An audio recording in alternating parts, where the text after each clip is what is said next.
کیا دعا رسول اللہ صلی اللہ علیہ وسلم کے وسیلے سے مانگنی چاہیے؟ دعا عبادت ہے. دعا کیا ہے؟ عبادت کس کی ہمیں کرنی ہے اور کس کے طریقے سے کرنی ہے؟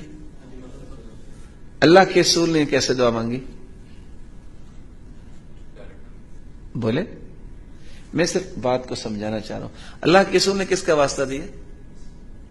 کسی کا واسطہ نہیں دیا. جب ہمیں سکھایا نہیں گیا تو ہمیں اس کے اضافہ کرنے کی ضرورت. دعا کے آداب بیان ہوئے نا. آپ سب سے پہلے باوضو ہو، ادب یہ قبلہ رخ ہو. آپ سب سے پہلے ہاتھ اٹھائیں.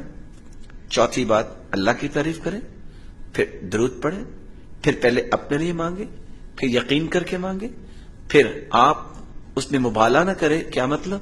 کہ اس میں بے پرواہی نہ کریں، دل لگا کے کریں.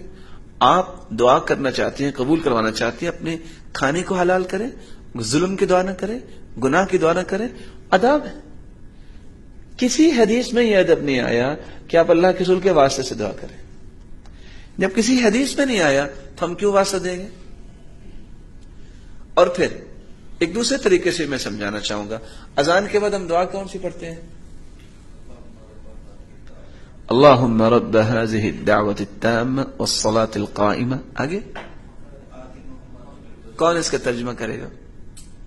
آت محمدا الوسیلہ والفضیلہ. یہ دعا کس نے سکھائی ہے؟ اللہ کے رسول صلی اللہ علیہ وسلم نے. اللہ کے رسول امتیوں کو حکم دے رہے ہیں، جب تم اذان کا جواب دینا چاہو جواب دو، پھر میرے لیے یہ دعا کرو. کیا کرو؟ آت محمد الوسیلۃ والفضیلہ. اے اللہ اپنے محبوب کو کیا دے؟ الوسیلہ والفضیلہ. فضیلت بھی دے. وسیلہ کیا ہے؟ مقام محمود کا بلند مقام نصیب فرما. ہم دعا کرتے ہیں ہر اذان کے بعد، کرتے ہیں کہ نہیں کرتے ہیں؟ اس بات کو تو ہمیں کرنا چاہیے. اور مقام محمود کیا ہے؟ اللہ کے رسول کا بلند مقام ہے، اور اللہ کے رسول سفارشی بنیں گے، شفاعت کریں گے.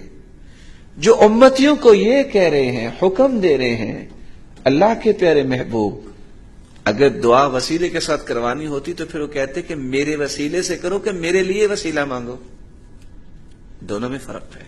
تو اللہ کے رسول کے ساتھ وسیلے کے ساتھ دعا مانگنا جائز نہیں. نہ اللہ کے رسول نے فرمایا، نہ سمجھایا، نہ کسی حدیث میں آیا.